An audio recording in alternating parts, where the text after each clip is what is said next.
Beloved brothers and sisters in the Lord, Christos Anesti, alithos Anesti.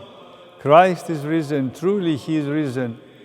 Among the many details about the resurrection of Christ in the Gospels, one fact stands out that is so relevant to our celebration of Pascha this year.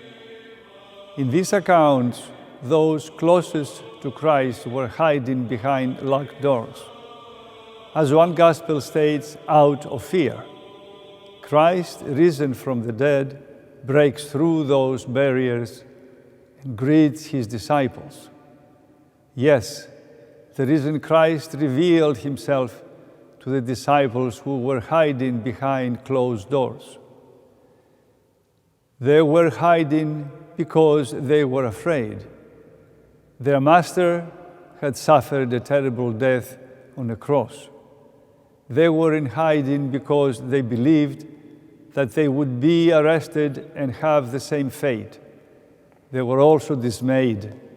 The movement they joined to bring liberation and justice to their land had ended, or at least so they thought.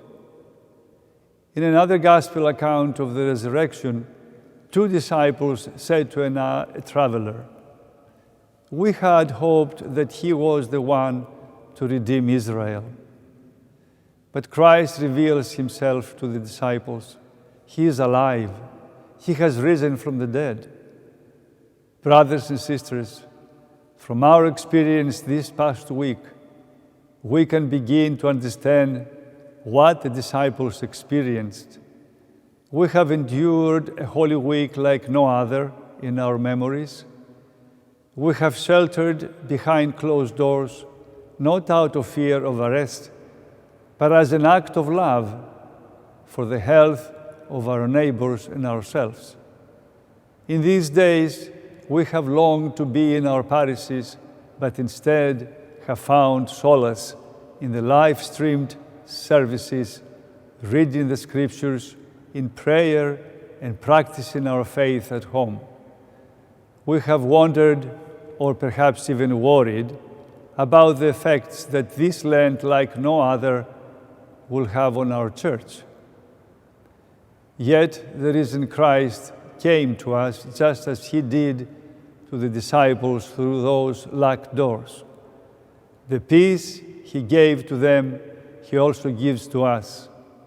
The joy He gave to them, He also gives to us. The confidence He gave to them to share the good news, He also gives to us. So, my beloved brothers and sisters, how can we imitate those first disciples? How will we share the good news?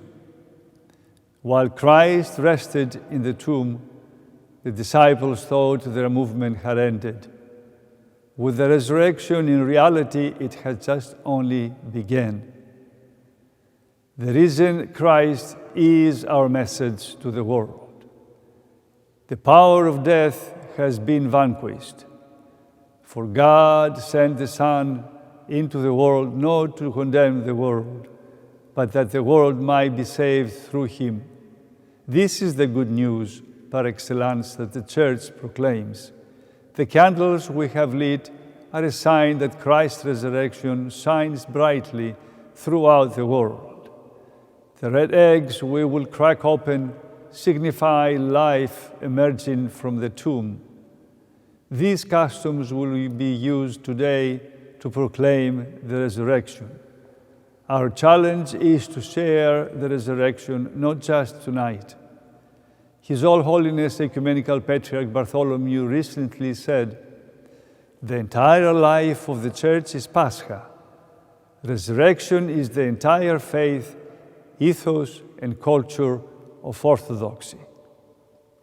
Armed with the message of the resurrection, Orthodox Christians have transformed the world by working against everything distorted and malignant, both in ourselves and in the damaged structure and fabric of a suffering creation.